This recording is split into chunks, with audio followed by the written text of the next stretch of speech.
Hello everyone, आज हम पढ़ेंगे दशमलव संख्याओं के प्रसार, एक्सपेंशन ऑफ डेसिमल नंबर्स। जो दशमलव संख्याओं के प्रसार होते हैं वो दो होते हैं। पहला होता है शांत टर्मिनेटिंग और दूसरा होता है अशांत नॉन टर्मिनेटिंग। शांत दशमलव प्रसार में जो दशमलव के बाद अंक आते हैं उनकी संख्या निश्चित होती है, और जो अशांत दशमलव प्रसार होते हैं उनमें संख्याएं दशमलव के बाद अनिश्चित होती हैं, आगे बढ़ती रहती हैं। तो जो अशांत दशमलव प्रसार होते हैं वो दो प्रकार के होते हैं। पहला होता है आवर्ती, जिनमें दशमलव के बाद अंकों की पुनरावृत्ति होती है, रिपीटिंग। और दूसरा होता है अनावर्ती नॉन रिपीटिंग, जिनमें दशमलव के बाद अंकों की संख्या रिपीट नहीं होती है। इन्हें हम परिभाषाओं के माध्यम से और उदाहरणों के माध्यम से समझते हैं। जैसे पहला है शांत दशमलव संख्या, वे संख्याएं जिनमें दशमलव के बाद अंकों की संख्या निश्चित होती है, ऐसी संख्याएं शांत दशमलव संख्याएं कहलाती हैं। और ये जो संख्याएं होती हैं ये परिमेय संख्या होती हैं। परिमेय संख्या होती हैं तो इनके जो हर होते हैं उनके अभाज्य गुणनखंड केवल 2 और 5 की घात के रूप में होता है। इन्हें उदाहरण से समझते हैं। जैसे पहला उदाहरण है 45/8। यहाँ पर जो 8 है हर में, इसके जब हम अभाज्य गुणनखंड करेंगे तो आएगा 2 गुणा 2 गुणा 2, यानी 2 की घात 3। यहाँ पर जो हर है उसके अभाज्य गुणनखंड में केवल 2 और 5 की घात आना चाहिए, तो यहाँ 2 की घात 3 है और 5 है नहीं इसमें, तो यहाँ पर लगा देंगे हम 5 की घात 0। तो यहाँ पर ऐसे जो प्रसार होते हैं जिनके हर में जो अभाज्य गुणनखंड करते हैं तो वहाँ पर 2 और 5 की घात आती हैं। तो ऐसे जो संख्याएं होती हैं वो परिमेय संख्या होती हैं, और इनके जो दशमलव प्रसार होते हैं वो शांत होते हैं। तो जब हम 8 का भाग देंगे 45 में तो लगभग आएगा 5.625, यानी दशमलव के बाद जो संख्या है, अंकों की संख्या है वो निश्चित है। दूसरा उदाहरण है 17/50। इसके हर में हम अभाज्य गुणनखंड करते हैं। 50 के अभाज्य गुणनखंड हो गए 2 गुणा 5 गुणा 5, यानी 2 की घात 1 है और 5 की घात 2 है। तो यहाँ पर भी 2 और 5 की घात है हर में। तो ऐसे जो संख्याएं होती हैं वो परिमेय संख्या होती हैं और इनके प्रसार शांत होते हैं। जब हम 50 का भाग देंगे 17 में तो आएगा 0.34, यानी दशमलव के बाद जो अंक हैं वो निश्चित हैं। एक और उदाहरण देखते हैं। जैसे 4/25, हर का अभाज्य गुणनखंड करेंगे। 25 के अभाज्य गुणनखंड होते हैं 5 गुणा 5, यानी 5 की घात 2। अब यहाँ पर 2 की घात नहीं है, तो 2 की घात नहीं है इसलिए हम लगाएंगे 2 की घात 0। तो ऐसी जो संख्याएं हैं ये सारी संख्याएं होती हैं परिमेय संख्याएं, और इनके जो प्रसार होते हैं वो होते हैं शांत। जब हम 25 का भाग देंगे 4 में तो आएगा 0.16। यहाँ पर दशमलव के बाद अंक जो हैं वो निश्चित हैं। अगला है अशांत आवर्ती दशमलव संख्याएं।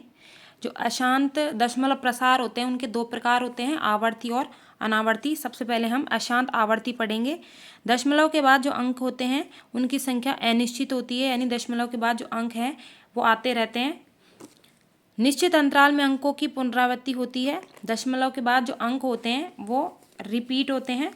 ऐसी संख्याएं परिमेय संख्या होती हैं, और परिमेय संख्याओं के जो हर होते हैं उनके अभाज्य गुणनखंड में 2 व 5 की घात के अलावा कोई अन्य संख्या आ सकती है, या वह कोई अन्य संख्या घात के रूप में आ सकती है। जो अंक रिपीट होते हैं, पुनरावृत्ति होती हैं, उनके लिए पुनरावृत्ति चिन्ह, जिसे इंग्लिश में बार कहते हैं, इसका प्रयोग किया जाता है। इसे भी उदाहरण से समझते हैं।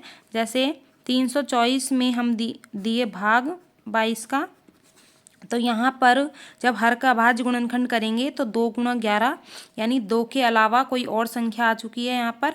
तो ऐसी संख्याएं होती हैं परिमेय संख्याएं होती हैं। लेकिन जब 22 का भाग देंगे हम इसमें तो आएगा 14.72727272, इस तरह से आगे बढ़ता जाएगा। दशमलव के बाद जो सात दो अंक है ये बार बार रिपीट हो रहा है, 7 2 7 2 7 2 7 2 इस तरह से चल रहे हैं। तो जो अंक रिपीट होते हैं उनके ऊपर बार लगाया जाता है। तो यहाँ पर 7 2 रिपीट हो रहा है तो 7 2 के ऊपर बार लगा देंगे। तो ऐसी संख्याएं अशांत आवर्ती संख्याएं कहलाती हैं और ये होती हैं परिमेय संख्याएं। एक और उदाहरण से देखते हैं, जैसे 10/3, 3 का भाग देंगे हम 10 में।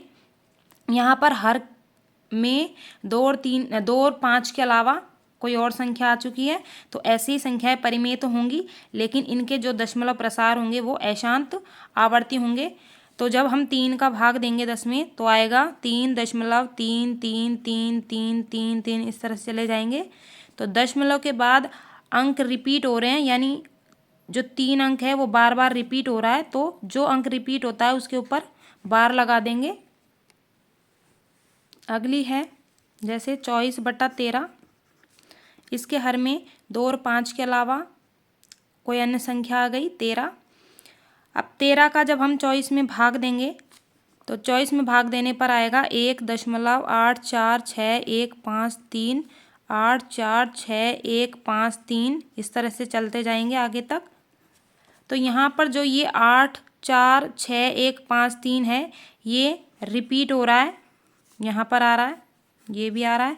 तो जो अंक रिपीट होते हैं दशमलव के बाद उनके ऊपर बार लगाया जाता है। तो ये 6 अंक रिपीट हो रहे हैं तो 6 अंकों के ऊपर बार लगा देंगे। अगला जो प्रकार है वो है अशांत अनावर्ती दशमलव संख्या। वे संख्याएं जिनमें दशमलव के बाद अंकों की संख्या अनिश्चित होगी। निश्चित अंतराल में अंकों की जो पुनरावृत्ति है वो नहीं होती है। इसमें ऐसी संख्या अपरिमेय संख्याएं कहलाती हैं और इन संख्याओं के हर के अभाज्य गुणनखंड में 2 और 5 की घात के अलावा कोई अन्य संख्या होगी। इसे भी उदाहरण से समझते हैं।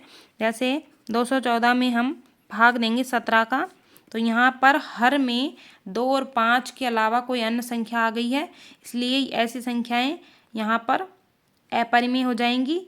और जब हम 17 में भाग देंगे 214